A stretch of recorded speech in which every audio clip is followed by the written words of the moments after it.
Bonjour tout le monde, me revoici pour un épisode de journal créatif de ce que j'ai fait, non pas sur une semaine mais sur les 2 dernières semaines, parce que je n'ai pas pu revenir plus tôt, peut-être que vous l'entendez à ma voix, les microbes ont eu raison de moi. J'espère d'ailleurs que ma voix va tenir tout l'épisode. Mais je vais vous dire, j'ai une petite aide, je vais vous dire en quoi. Donc voilà, donc là je vais reprendre une fois par semaine ou 15 jours, ça dépend, parce que j'avais pas non plus grand chose à vous montrer, mais là vu tout ce que j'ai autour de moi, je pense que ça va faire un bon épisode. Nous sommes dimanche, d'où la tenue un peu décontractée avec un sweat. Mon papa vient manger ce midi, donc j'ai un petit peu de temps devant moi. Il fait très beau, je voulais tourner dehors, mais il ne fait que 15 ou 16 degrés, donc vu mon état en termes de rhume, je me suis dit que c'était plus prudent de le faire à l'intérieur. En attendant, pour m'aider, parce que j'espère que ma voix va tenir, je vais vous présenter la tisane que je suis en train de boire. Ça a été une découverte cette semaine. Du coup je n'ai fait qu'en boire et on voit que le niveau des sachets diminue. J'ai découvert cette marque, donc la Fée Tisaniste, qui est une jeune femme qui donc fait des tisanes bien-être avec des plantes 100% issues de l'agriculture biologique et qui habite à côté de chez moi. Mais quand je dis à côté de chez moi, c'est-à-dire que c'est la même commune et je pense qu'à pied, je suis à 10-15 minutes et je l'ai découvert en fait chez mon épicier. Bref, il y a plusieurs gammes. Moi j'ai pris la gamme pour la gorge, donc avec dedans du bouillon blanc, sureau, je n'arrive pas à lire à l'envers, sureau noir, thym angélique, officinal et de la mauve. Voilà, une très bonne tisane. Et depuis jeudi, j'en prends. Je ne sais pas, mais ça va mieux. Est-ce que c'est le cheminement normal d'un rhume ou est-ce que la tisane aide? Alors, hop, je voulais vous montrer. Les sachets sont énormes. Donc généralement, je les infuse même 2 fois et j'en bois tout au long de la journée. Donc là je me suis dit ça va peut-être m'aider à tenir tout le podcast. Désolée pour le reflet qu'il y a dans mes lunettes. J'ai pourtant un peu tiré les volets, les rideaux de la fenêtre en face de moi. Mais il y en a une juste ici, il fait un beau soleil, c'était même un peu embêtant de tirer les rideaux, mais bon. Aujourd'hui, je vais vous parler donc de ce que j'ai fait cette semaine. Petite interruption, chat qui voulait rentrer, plus des infusés ma tisane, me revoici. Donc je vais vous parler de tout ce que j'ai fait pendant les 2 dernières semaines. Qu'il s'agisse de tricot avec potentiellement des castones. Non, je crois pas, peut-être pas, j'ai peut-être été raisonnable, ça va pas durer. Des projets terminés, du crochet. Je me suis bien remise au crochet, comme vous avez peut-être pu le voir lors de l'épisode précédent. Un peu de point de croix, enfin voilà. Allez, c'est parti. Alors, je vais commencer parce que j'ai terminé en premier, c'est ma jolie citrouille au crochet. Donc la Pumpkin Spice crochet trio. Il y avait une histoire de Stay Cable dedans. Bon, de Brianaka. Dans tous les cas, je vous mets la référence en barre d'infos. Et voici cette jolie citrouille. Donc,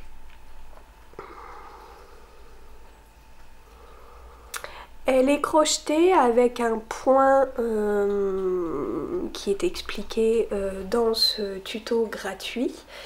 Et j'aimais beaucoup l'effet de la citrouille texturée. Voilà, j'y ai rajouté un petit morceau de bois. Hop, pour faire la petite tige. Et voilà.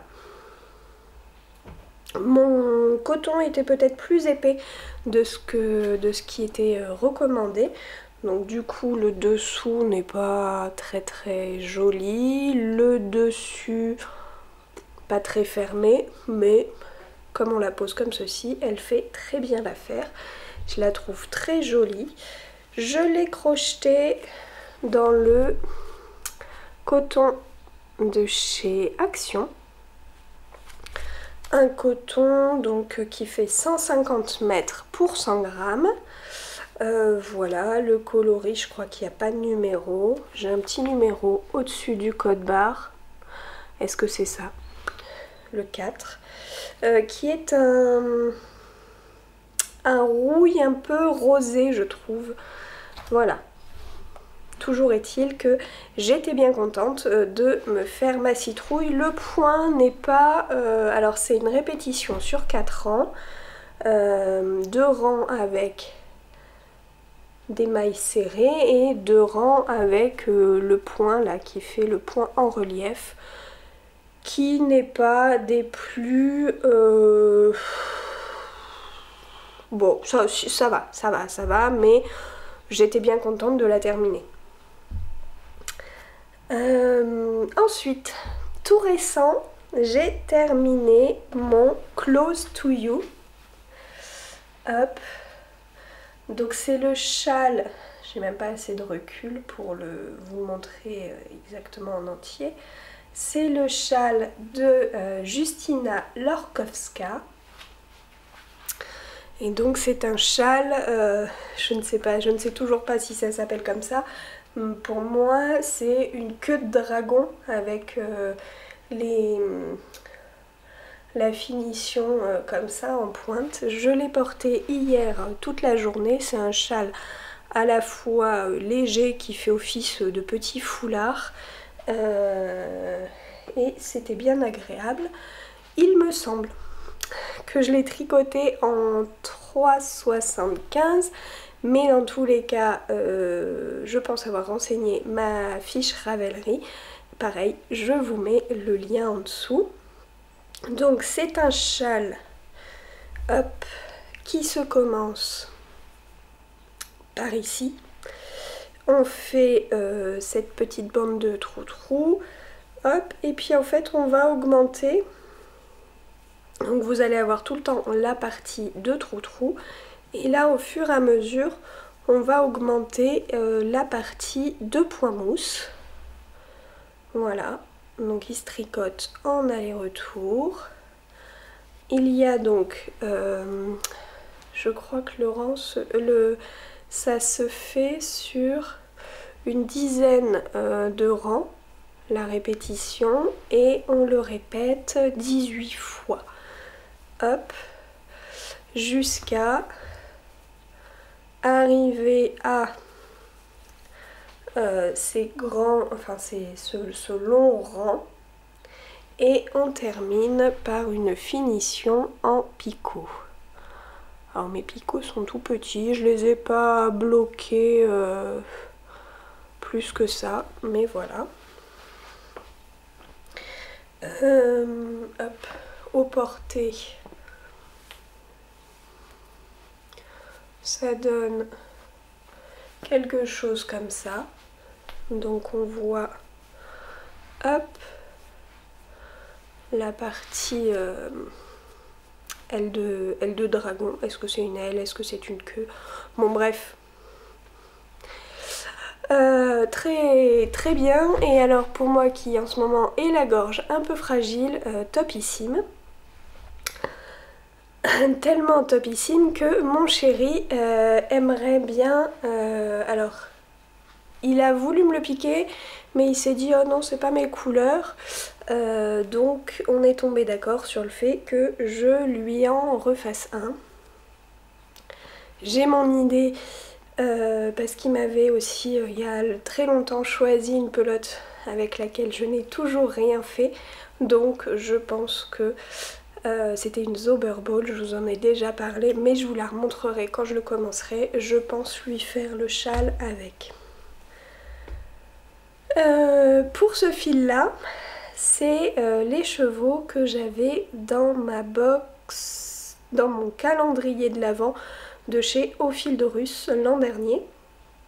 Donc voilà, un écheveau varié qui est composé donc de brun, de violet, de bleu marine et de beige. Différentes nuances de violet d'ailleurs, il y a un peu du parme, enfin voilà. Très très joli. Je vois que là j'ai une tache un peu plus marron. Là peut-être aussi un peu plus foncé, ça se voit, là c'est marron et bleu marine, ça se voit pas, enfin je vous mentirais parce que la tache marron je l'ai vue au blocage, mais au final au porté ça ne se voit pas et puis ça ne me dérange pas. Voilà, c'est très joli, j'aime beaucoup les nuances. Et moi ce châle je le voyais sombre en fait. Je sais pas pourquoi. Donc close to you, ça veut dire près de toi.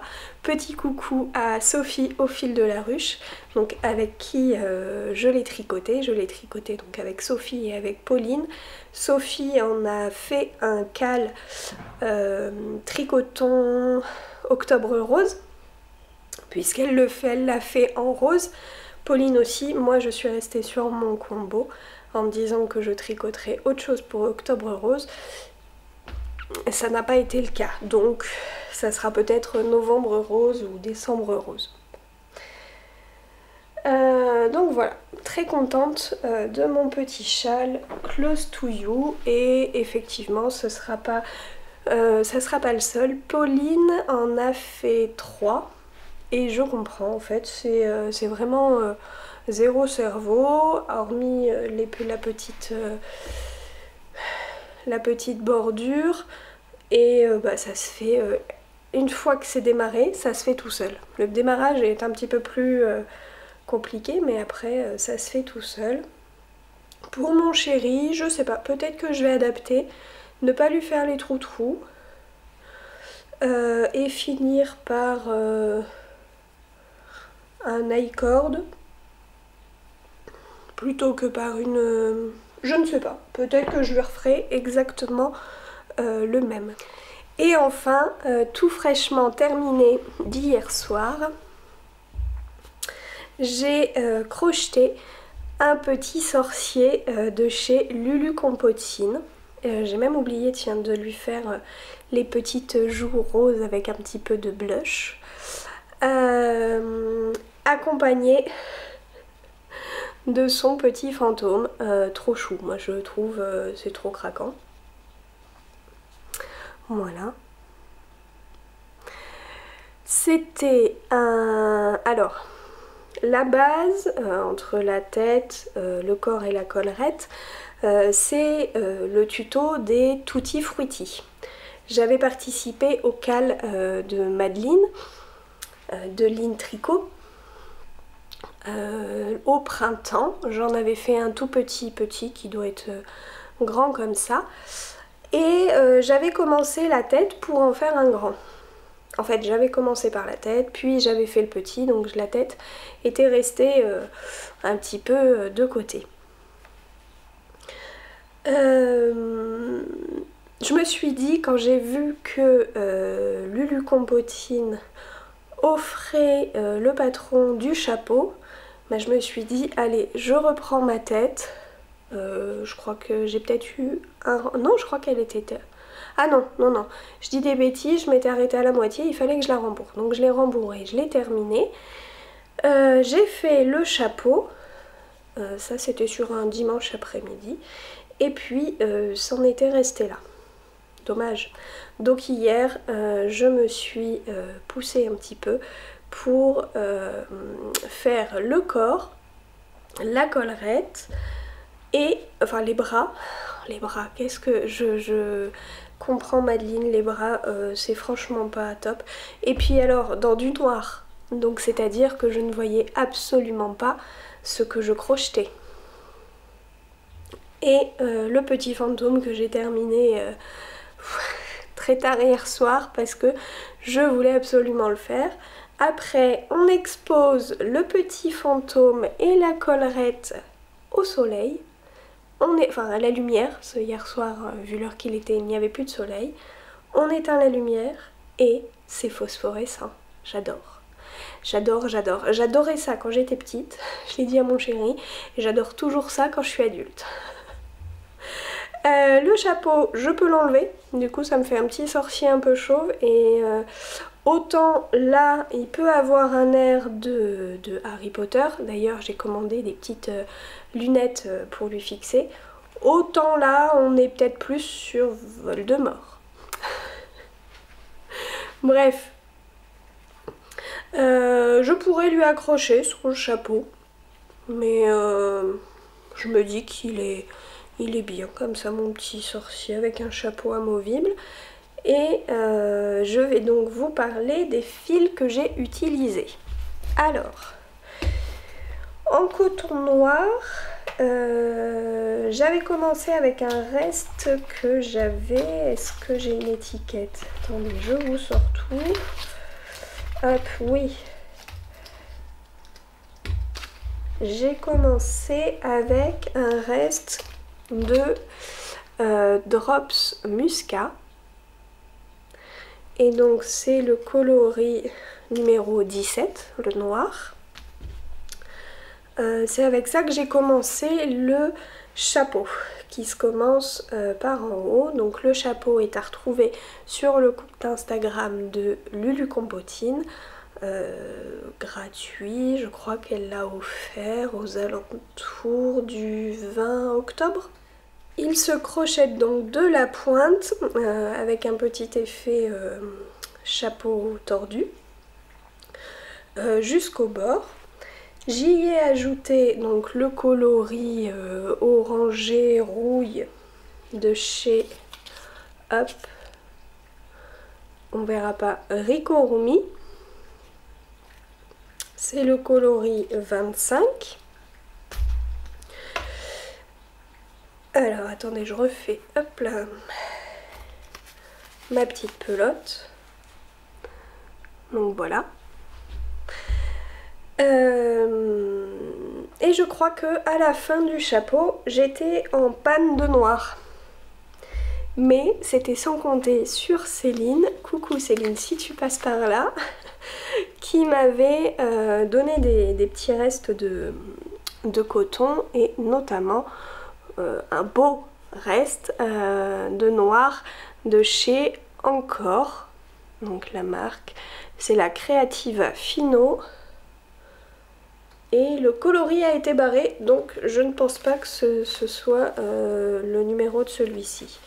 Mais bon, un fil un tout petit peu plus fin que la Drops Muscat, mais je pense pas qu'on voit spécialement la différence. Et sur du noir, là on voit le petit décroché du changement de couleur, mais c'est sur le côté, ça ne se voit pas. La tête, pareil, donc je l'avais fait avec une pelote que m'avait gentiment donné Céline. Donc comme quoi c'était très utile. J'ai pas de référence, c'était une pelote qui se présente comme ça, d'un coton écru. Il a un peu la peau blanche, hein, mon petit fantôme. Il est un peu... je pense qu'il a eu mon sorcier. Il a un petit peu... Il a dû avoir peur du petit fantôme. Et donc le fil phosphorescent, alors que j'adore. Je suis en train de réfléchir pour faire un petit quelque chose au neveu de mon chéri parce que je pense qu'il adorerait. C'est une pelote que m'a offert Pauline. Coucou Pauline et merci. C'est la Amigurumi Glow de chez Circulo.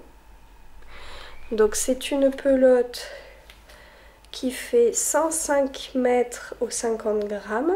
Donc c'est une épaisseur d'écart en ce qui concerne le tricot. Mais pas de différence pour le crochet. Je sais pas si on va voir de près. Donc voilà, je lui ai fait sa petite collerette qui n'était pas censée volanter autant, mais bon, c'est pas grave. Et le petit fantôme dans les mêmes couleurs, c'est pareil, je dois lui faire des petites joues roses au blush. Donc voilà, trop contente de tout ça que j'ai crocheté en 2,5. Voilà, puisque tout était dans mon sac. Je remets tout et je rangerai plus tard. Hop. Après, petite interruption du chéri, mais ça me permet de boire un peu de tisane et de faire la jonction avec mes encours. Ceci n'est qu'une petite partie. Est-ce que je vous avais... D'ailleurs, où est-il? Il est là. Est-ce que je vous avais parlé... Non, je crois pas. Donc c'est un caston que j'ai fait. Le châle Kodama de Nadia Crétin-les-Chênes. Je vais peut-être vous mettre un petit visuel parce que je n'ai pas imprimé le patron. Que j'ai monté avec une tricopine Christelle. Coucou Christelle, je pense que tu me regarderas dans quelques semaines ou mois, mais petit coucou à toi. Que j'ai donc tricoté dans cet écheveau, donc de la Cascade Yarn, la base Sorata, qui est une base, c'est écrit dessus, 70% bébé lama, 30% soie, qui m'avait été offert lors du tout premier swap que j'ai fait, organisé par Claire de l'Esfilé.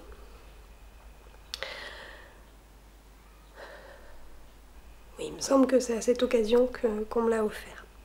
Donc, comment vous dire que c'est un fil d'une douceur. Et je me disais, c'est parfait, il va être parfait pour ce châle. Donc, sans trop vous en dévoiler, le châle se commence par la pointe, il y a un high-cord de chaque côté et on fait une dentelle. Et vous voyez, moi je me suis arrêtée là. J'ai enlevé mes aiguilles et devant vous, voilà, c'est pas comme si c'était le deuxième épisode où je faisais ça. Devant vous, je le détricote. Ça va devenir un rituel, je n'espère pas. Après, jamais 2 sans 3, donc potentiellement, mais non, on va éviter. Pourquoi je le détricote? Parce que ce fil a beau être une fingering, hop, 100 grammes pour 400 mètres. Là j'ai pesé, il faisait 102 grammes parce que Nadia demande de vraiment savoir où est la moitié de l'écheveau. Donc je ne sais plus je ne sais plus ce que je vous disais, que je le détricote parce que je trouve que la dentelle était trop fine. Ça a beau être une fingering, le fil est vraiment très très fin. Donc le rendu ne me plaisait pas, je trouvais que ça faisait un peu napperon en dentelle, enfin je sais pas, vous voyez. Je me suis dit peut-être que le fil gonfle au blocage et puis plus je continuais et moins j'étais motivée. Ce qui est un petit peu gênant. Donc j'ai décidé d'arrêter et hop, voilà, il est défait et ce très bel écheveau sera utilisé dans autre chose, mais je pense que c'est une light fingering, je ne sais pas. Je ne sais pas ce qui fait que ce fil est très fin, mais il est plus fin qu'une fingering. Donc, même si le métrage est bon, je ne sais pas comment vous l'expliquer. Peut-être que vous avez la réponse et dans ces cas-là, donnez-la moi. Mais voilà. J'avais hésité avec un écheveau de chez The Woolly Skein que j'avais reçu dans le cadre des... le kit à chaussettes, les deux font la paire, La Belle et la Bête. Donc ça c'était le mini que je n'allais pas utiliser. Et les chevaux, hop, que j'ai bobiné, le voici. Donc un écru avec des speckles bleus, violets et jaunes. Très joli, voilà. Mais je l'ai bobiné, je crois que j'ai même pas monté les mailles et en fait je regardais le fil et je me disais bah non, je vois pas mon Kodama, je le vois pas dans ces teintes là. Je suis allée chez mes beaux-parents et à côté il y a Timeco Tissu. Donc j'ai fait un petit tour, j'ai hésité, j'ai vu plusieurs choses, notamment cette 1000 coloris de chez Lang, donc une base à chaussettes. J'ai craqué pour ce coloris que je trouvais trop joli pour un coloris très estival, très coloré, très... voilà, ça c'est le rendu. Et je pense que je vais me faire des chaussettes avec, je le trouve top.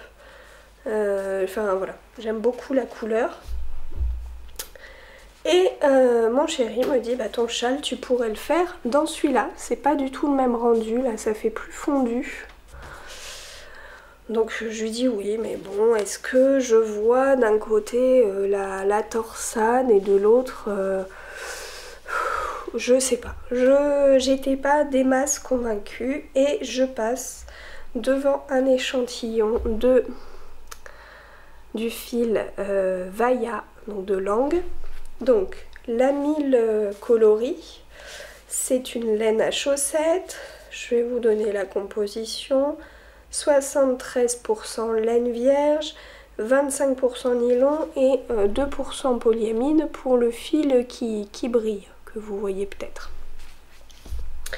La Vaya, elle est composée de 74% coton, 16% laine et 10% yak. Et c'est un fil un peu tressé, soufflé. Voilà.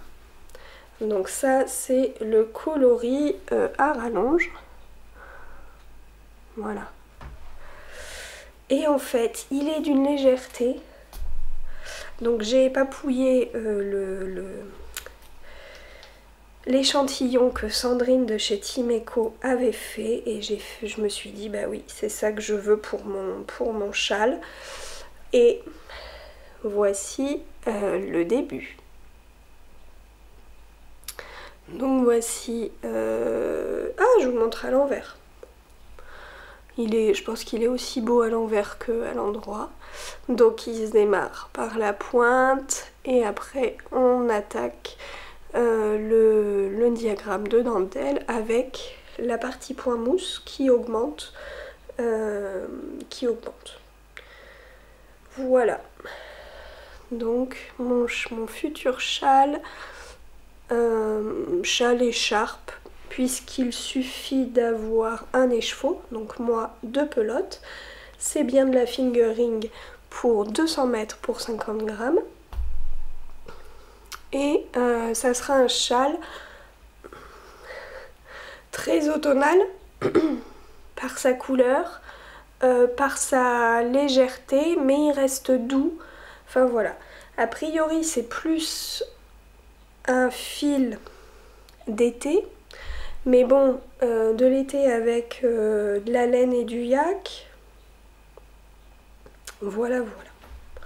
Je pense que c'est un joli fil mi-saison, et donc moi, comme c'est un petit châle, enfin écharpe, foulard, à une quantité un seul écheveau, je pense que pour la mi-saison ça sera parfait.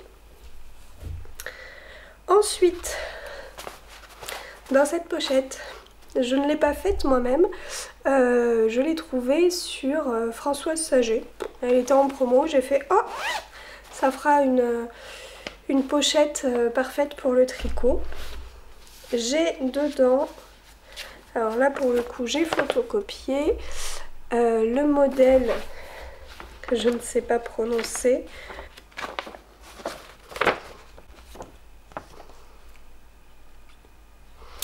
Voilà, que je fais dans des pelotes qui m'ont été données, enfin qu'on a récupéré à mon association, des pelotes de chez Action.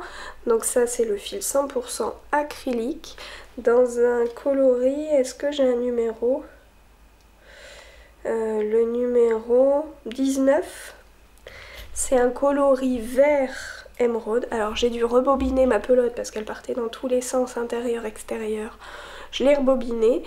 Vous le voyez vert sapin, du moins c'est la couleur que j'ai au retour caméra. Il est plutôt vert émeraude. Et j'ai quand même bien avancé ce début, qui est un peu froissé. Voilà, c'est le début du châle, donc il a un côté droit et un côté où on augmente, et c'est en point de riz. Donc un point facile à faire, il faut juste voilà, pas se louper sur quel côté on augmente ou pas. Et puis voilà, une répétition sur 4 rangs. Je vais décaler le Progress Skipper, hop, pour savoir si, enfin pour vous montrer la prochaine fois où j'en serai. Hop. Et voilà, donc je le tricote avec ma tricopine Kelly, les aiguilles de Cali. Et on en est au même point. Je ne sais pas si elle l'a avancé depuis, je ne crois pas. Voilà, c'est un châle où on s'est dit qu'on se mettait pas de pression. On y va doucement. Voilà. Mais je me dis que mon châle va vite être à l'étroit dans cette pochette. Il faudra que je change. En parlant de pochette, j'ai craqué chez Laisse Filer. Voilà. Donc dans son tissu indien et mélangé avec un joli coton. Une petite pochette matelassée et très jolie à l'intérieur. Il n'y a pas d'autre pochette parce qu'il n'y a pas besoin. J'ai mon point de croix. Hop. De chez Serenita di Campagna. Je pense que ça c'est le titre du point de croix. Et voici où j'en suis. Est-ce qu'il n'est pas trop mignon ce petit écureuil? Moi je le trouve trop chou. Trop chou, trop chou. Dessus j'ai un aimant à aiguille que j'avais acheté lors du même salon mais l'année d'avant, de chez les Points de Croix de Marie. Donc voilà, un très joli coquelicot aimanté. Je crois même, enfin c'est pas je crois, c'est que les Points de Croix de Marie a cette broderie en point de croix, enfin ce modèle en point de croix. et ils ont fait un aimant à aiguille assorti. Voilà pour le point de croix. Et j'ai mon projet au long cours, au très long cours, que j'ai commencé le 1er janvier. C'est ma Excavation Blanket. Hop. Et pour l'instant, elle n'est pas bien grande, hein, ma couverture. Hein. Que je fasse attention de ne pas perdre de mailles. Donc je ne peux pas vous l'étirer complètement, mais vous voyez qu'elle n'est pas si grande. Donc c'est un modèle gratuit où donc on commence le rang là du côté des franges, on tricote un aller-retour et on change de couleur. Voilà.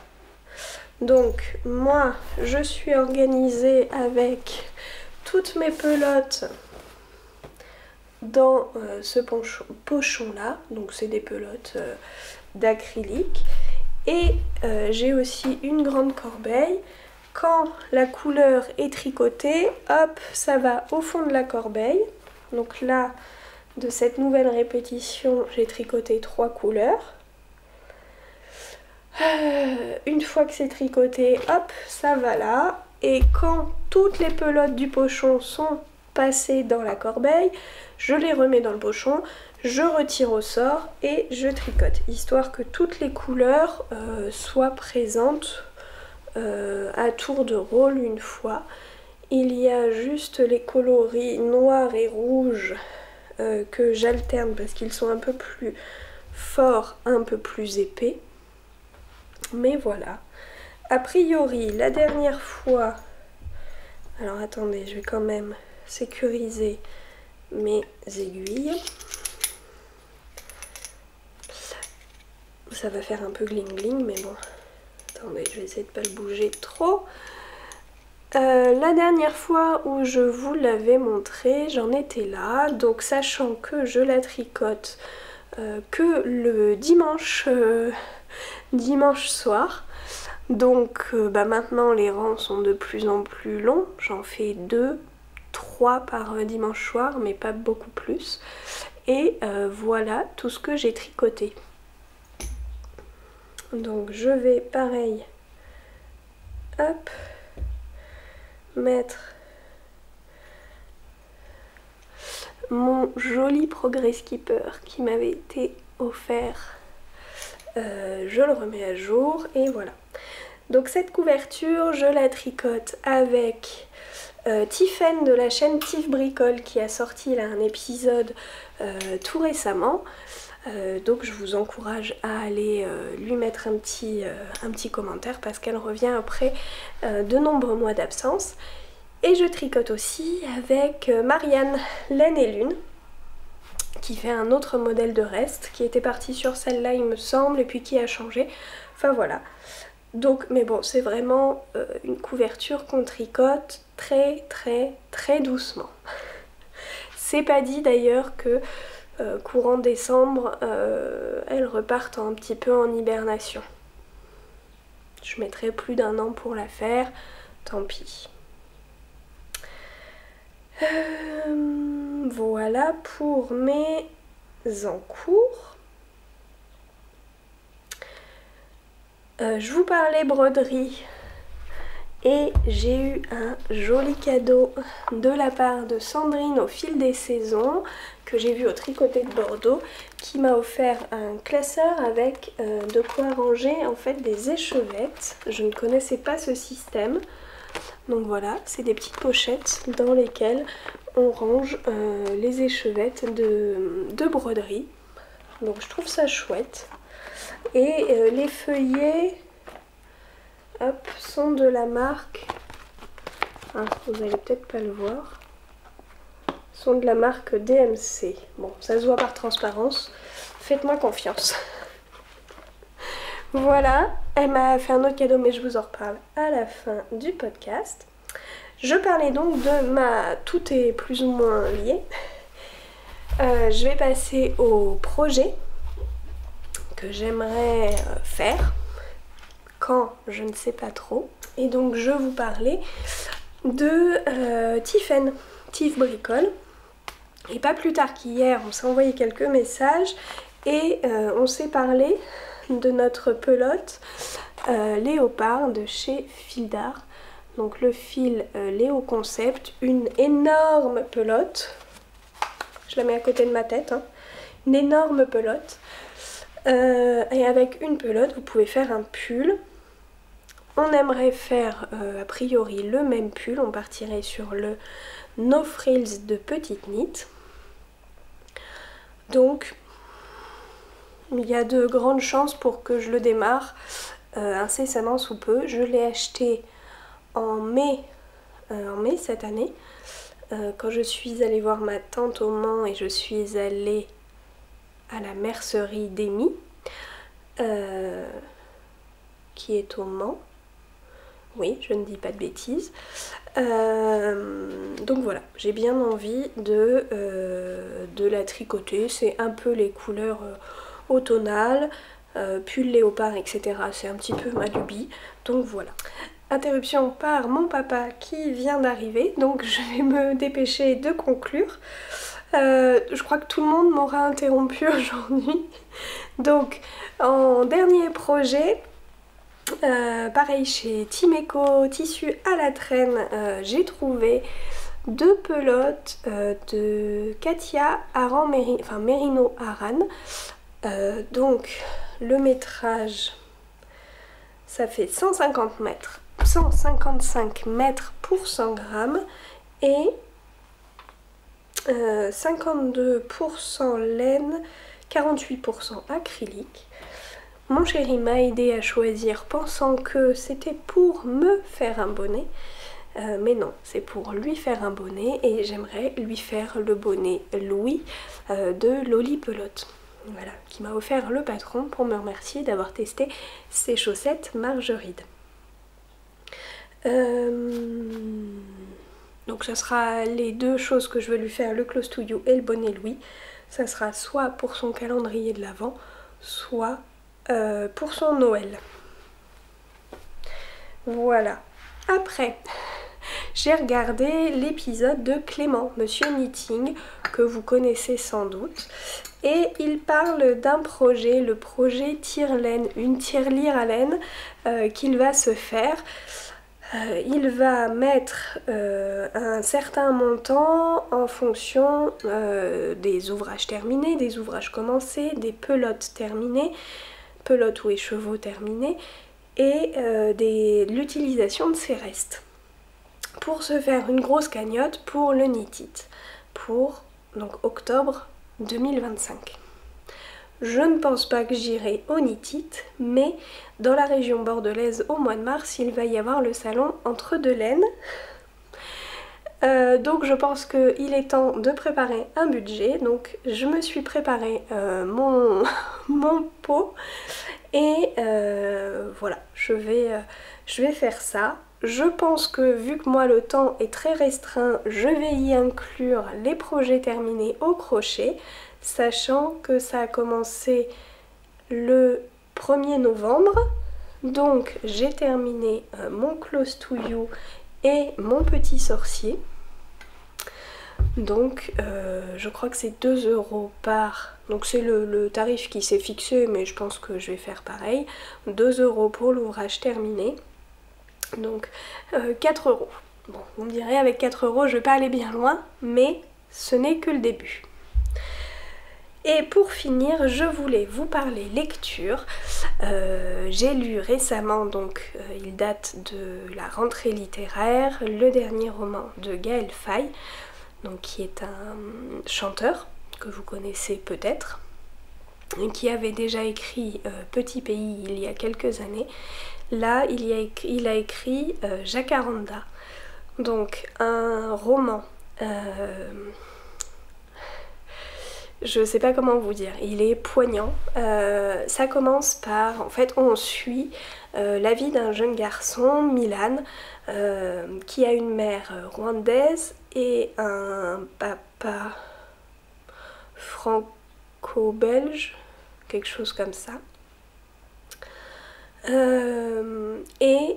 Donc il est assez jeune et il va découvrir ses origines rwandaises avec notamment le massacre enfin la guerre entre les Hutus et Tutsis, donc le massacre des Tutsis,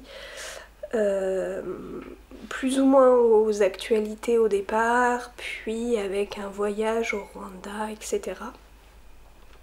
Il va découvrir sa famille, le passé du Rwanda. Voilà. Je ne veux pas en dire plus. C'est pas une lecture vers laquelle je me serais forcément dirigée. Je n'avais pas lu Petit Pays, mais j'avais vu l'adaptation en film qui était vraiment poignante. Donc là aussi c'est poignant puisqu'il y a des passages où il est fait état de ce qui s'est passé pendant le massacre et de ce que la justice en a fait après. Il est fait état aussi de maintenant, comment ça se passe de vivre avec des voisins qui ont été des meurtriers à une époque. Bon bref. Mais avec une histoire de famille, des non-dits, enfin voilà, il est superbe ce roman, vraiment, voilà. Je vous invite à le lire et si vous l'avez lu, n'hésitez pas à me dire si votre ressenti est le même. Mais bon, je ne suis peut-être pas objective parce que voilà, j'aime beaucoup ce que fait Gaël Faye, donc voilà. Et ma copine Sandrine, je vous ai dit, je reviens pour vous dire, m'a offert La Ritournelle de Aurélie Vallogne, donc qui est au sujet des repas de famille et de tout ce qui peut s'y passer, et elle me l'a gentiment fait dédicacer, donc ça c'est chouette. Je pense que ça va être dans mes prochaines lectures. Voilà, bon ben j'espère que tout va bien de votre côté, je vous souhaite un bon dimanche et voilà, passez du bon temps avec vos proches, avec vos loisirs.